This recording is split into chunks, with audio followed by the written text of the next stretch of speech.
So in today's video, I'm going to be discussing who I think the favorite is in the AFC before the NFL draft. Now, before we get into the video, please consider liking and subscribing, and let's jump right into the video. Now, if you look at the AFC and the NFC, I think those two conferences are night and day difference based off the talent level and the amount of teams that are good.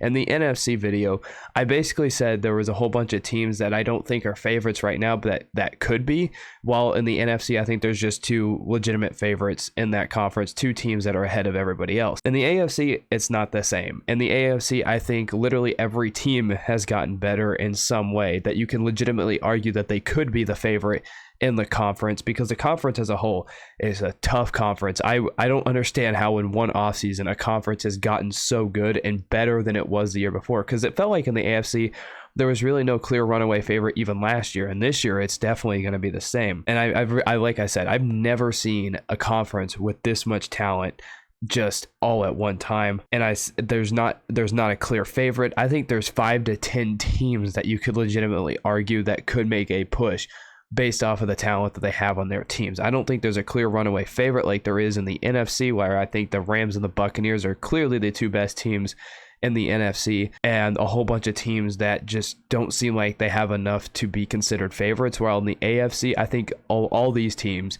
have enough talent where they could arguably make a push deep into the playoffs and even represent the AFC in next year's Super Bowl. So let's look at some teams that you don't want to sleep on or are borderline favorites. First, we have the Los Angeles Chargers. They improved vastly on their defense, which they needed to after the disastrous defense that they had last season, a defense that could not stop the run. They added Khalil Mack to go along with Joey Bosa, so now they have a really good pass rush. They added J.C. Jackson in the secondary. They extended Mike Williams, and that gives Herbert another weapon to throw to. They have Keenan Allen, Austin Eckler, a very good offensive line. They just seem to upgrade and keep players at the positions that they really needed to stay a viable team and a really good team.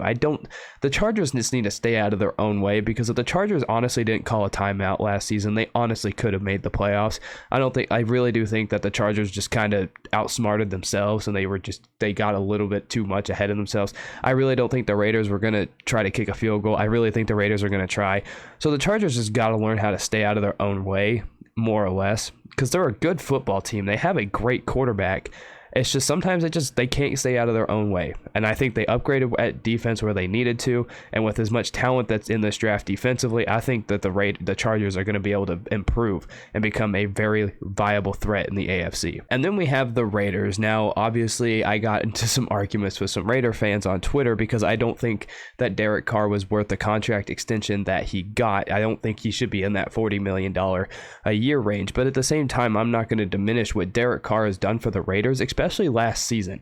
You look at the mess that the Raiders were in last season, and the fact that they made the playoffs just shows that Derek Carr is a valuable player. Now, is he worth, Mahomes, Allen level numbers? Personally, no, I don't think so. But if you can't deny what Derek Carr did for that Raiders team last year, that was a mess. Losing Henry Ruggs, losing their coach in the middle of the season. That team was a mess last year. They had no business competing as much as they did.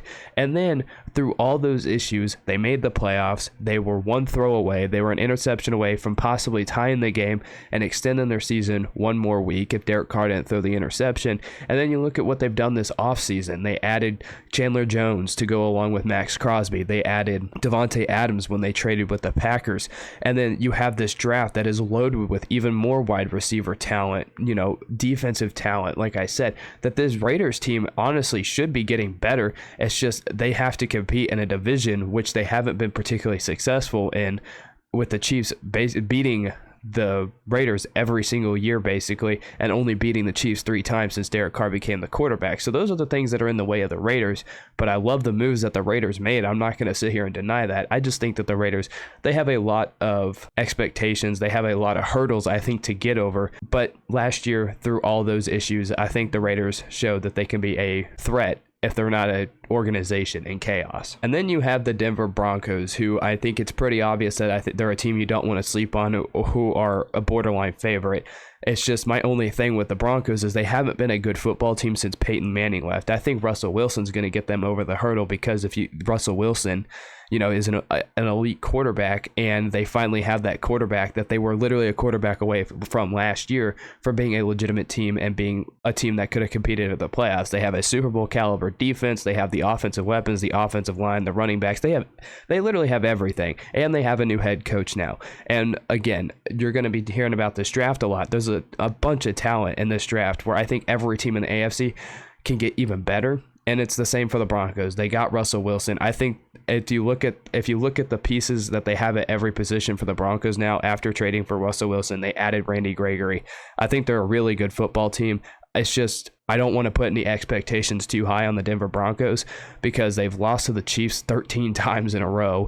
You have a division that they haven't been competing in since Peyton Manning left. It's just the Broncos, I don't think the expectations for them to be a favorite right now. I think the expectation for the Broncos should probably be winning a playoff game. Making the playoffs should probably be the expectations for the Broncos, and then go bigger in the future with expectations. But right now, the Broncos, again, a team you don't want to sleep on. And by the time the season starts, my mind could change and they could be a legitimate favorite in the AFC. And then you have the Cincinnati Bengals. They're the team that just represented the AFC in the Super Bowl. So again, they have to be a team that you don't want to sleep on. There's no indications that the Cincinnati Bengals got any worse.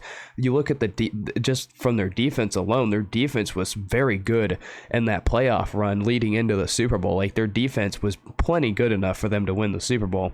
But their main issue was the offensive line. Their offensive line was garbage, and it's kind of what cost them their season, if you ask me. And they revamped their offensive line. Like, Joe Burrow was doing amazing, magical things with Jamar Chase, Tyler Boyd, T. Higgins, CJ Uzomah last year. I know CJ Uzomah's not there, and Hayden Hurst is now in that spot. But you look at the things that the Bengals did last year with no protection on an offensive line. Now you add an offensive line, and the Bengals, in my opinion, aren't a team that you can sleep on either, because Burrow was doing unbelievable things with zero protection. Now you're giving him time to get the ball to those playmakers. I don't think there's any reason why the Bengals, I can't consider them a favorite, because once we get to my favorite, you'll see why. But again, the Bengals, they should be considered a top team in the AFC.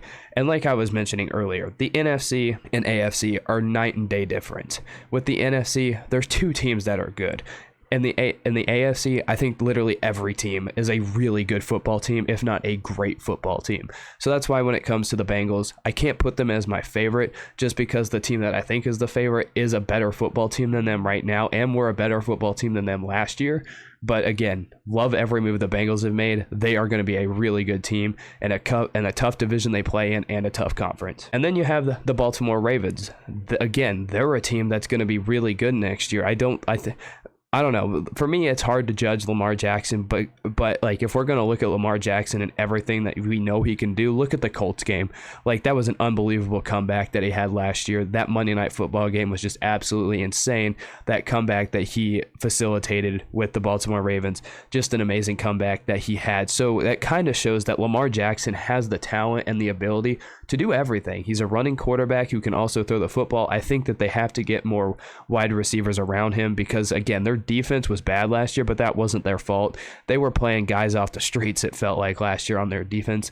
And I think they'll be an even better team, because their injuries I don't think injuries are going to hold them back. They're going to get guys like Marcus Peters back, and I don't think their defense is going to be held back by literally injuries that happened before the season even started. And offensively, they were injured to hell and back. They lost Gus Edwards and J.K. Dobbins before the season even freaking started last season. And so I don't think that they're going to run into those issues again. So I think the Baltimore Ravens, again, a team you don't want to sleep on, a team that's going to be considered, they might be, the top team come week 8 or 9 next year, but before the NFL draft, they're still a team that you don't want to sleep on, and a team that's going to be really good heading into next season. And then the next team we have is the Kansas City Chiefs. Now, I'm going to be an honest Chiefs fan, the best that I possibly can, and say that they're not a favorite right now, but they're still one of the best teams in the AFC. I still think the Chiefs are the second best team in the AFC right now. Losing Tyreek Hill is a massive loss for the Chiefs, trading him away to the Miami Dolphins. Like, his production, what he brings to the football field, that's not going to be replaced. But at the same time, I don't think the Chiefs are in necessarily the worst position that, people seem to be freaking out about. They still have Patrick Mahomes, they still have Travis Kelce, and they still have Andy Reid as the head coach. Those three guys alone will figure things out, and they'll still be a great offense.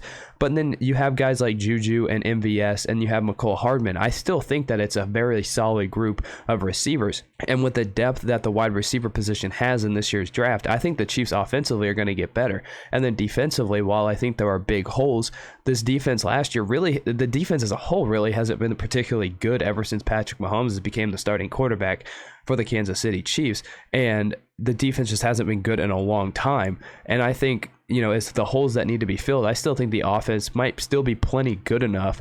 And I think offensively, the Chiefs are going to be able to distribute the ball to more guys instead of always relying on Travis Kelce and Tyreek Hill, because now with Tyreek Hill gone, defenses are going to zone out Travis Kelce, and I think Travis Kelce is going to get taken out even more. So offensively, I still think there's really high potential for this team, and Patrick Mahomes, with him going into his 5th year, I really think Mahomes has enough experience now that he's not just a guy that's going to need Tyreek Hill all the time. I think he can start to win with any wide receivers and any receiving core that he has. And then, like I said, defensively, there's enough defensive talent in this year's draft to improve the Chiefs. They have 12 picks. I think they can improve defensively. The draft is so deep at every position that the Chiefs need that, again, a team that you don't really need to worry about. And even if the Chiefs going into the draft weren't able to improve their team, they would still be a team that I wouldn't count out just because of Patrick Mahomes and Andy Reid being on the team. Which then leads me to my favorite to win the AFC before the NFL draft. And for me, that's Buffalo. And as I was talking about with the Cincinnati Bengals, this is the team that I really do think is better than the Bengals.